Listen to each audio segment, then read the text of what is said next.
কেউ যদি হায়াত এবং রিজিক বৃদ্ধি করতে চায়, নবীজি বলছে সে যেন মাত্র একটা আমল করে। এই একটা আমল করার কারণে আল্লাহ পাক তার রিজিকের মধ্যেও বরকত দিবে, সম্পদের মধ্যেও বরকত দিবে, হায়াতের মধ্যেও আল্লাহ পাক তাকে বরকত দিবে। বুখারীর বর্ণনায় হযরত আবু হুরায়রা রাদিয়াল্লাহু তাআলা হাদিসটা বর্ণনা করেছেন। তিনি বলছেন নবীজি বলেছেন যদি কোনো ব্যক্তি সম্পদ আর হায়াত বৃদ্ধি করতে চায়, আমরা তো অনেকে বলতে পারি হাদিসটা শুনে যে হুজুর আল্লাহ তো হায়াত এবং রিজিক নির্ধারিত করেছে, তাহলে এটা বৃদ্ধি হয় কেমন করে? নবীজি বলছে হ্যাঁ, এটা বৃদ্ধি হয়। আল্লাহ হায়াতের মধ্যে বরকত ঢেলে দেয়, রিজিকের মধ্যেও আল্লাহ পাক বরকত ঢেলে দেয়।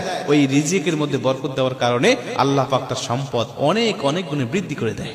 একটা উদাহরণ দিলে আপনারা খুব ভালো বুঝবেন।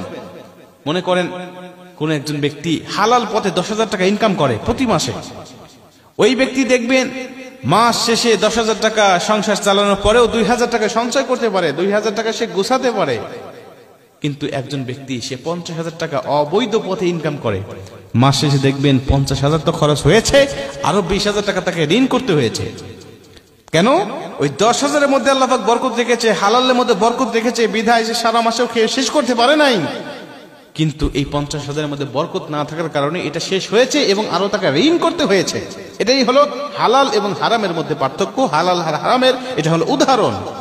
আপনার সম্পদের মধ্যে যদি বরকত থাকে, এটা খেয়ে আপনি শেষ করতে পারবেন না, আপনার সন্তানেরা শেষ করতে পারবে না। বরকত না থাকলে আপনাকে শেষ বয়সে ভিক্ষা করা লাগতে পারে। হায়াতের মধ্যে যদি বরকত থাকে, এই অল্প হায়াতের মাধ্যমে আপনি আল্লাহকে সন্তুষ্ট করতে পারবেন, এমন কিছু করতে পারবেন যেটার জন্য আপনি জান্নাতে যাওয়ার উপযুক্ত হয়ে গিয়েছেন। কিন্তু হায়াতের মধ্যে বরকত নাই, তাহলে দেখবেন যে এটা আপনি অল্প সময় দুনিয়াতে ছিলেন, কিন্তু যেটুকু সময় ছিলেন এটুকু সময়ে আল্লাহ পাকের অসন্তুষ্টি নিয়ে আপনি বিচরণ করেছেন। আপনি এমন কিছু করে গিয়েছেন এই হায়াতের জিন্দেগিতে আপনার জন্য জাহান্নাম ওয়াজিব হয়ে গিয়েছে। মুসলমান ভাইরা আমার, এই জন্য নবীজি বলছেন শুধুমাত্র একটা আমল করবে, সেটা হলো ফাল ইয়াসিল রেহমা। তোমার আত্মীয় সম্পর্ক তুমি ছিন্ন করবে না, আত্মীয়তার সম্পর্ক সর্বসময় রক্ষা করার চেষ্টা করবে। আত্মীয়তার সম্পর্ক রক্ষা করা কাকে বলে? আমার বোন আমার সাথে সম্পর্ক রেখেছে, আমিও তার সাথে সম্পর্ক রেখেছি, এটাকে আত্মীয়তার সম্পর্ক রক্ষা করা বলে না। আত্মীয়তার সম্পর্ক রক্ষা করা ওটাকে বলা হয় আমার বোন আমার সাথে সম্পর্ক রাখতে চায় নাই, আমি আমার বোনের সাথে সম্পর্ক রাখার জন্য আপ্রাণ চেষ্টা করেছি এবং সম্পর্কটাকে আমি টিকিয়ে রেখেছি, এই সম্পর্কটাকে আমি রক্ষা করেছি।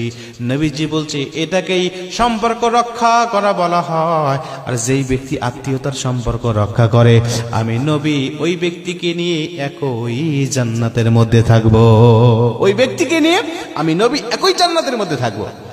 কিন্তু কোনো ব্যক্তি যদি আত্মীয়তার সম্পর্ক ছিন্ন করে, আত্মীয়তার সম্পর্ক রাখে নাই, তার বোন তার কাছ থেকে সম্পত্তি নিয়ে চলে গিয়েছে বিধায় বোনের সাথে সম্পর্ক ছিন্ন করে দিয়েছে, ফুফু সম্পত্তি নিয়ে গিয়েছে বলে ফুফুর সাথে সম্পর্ক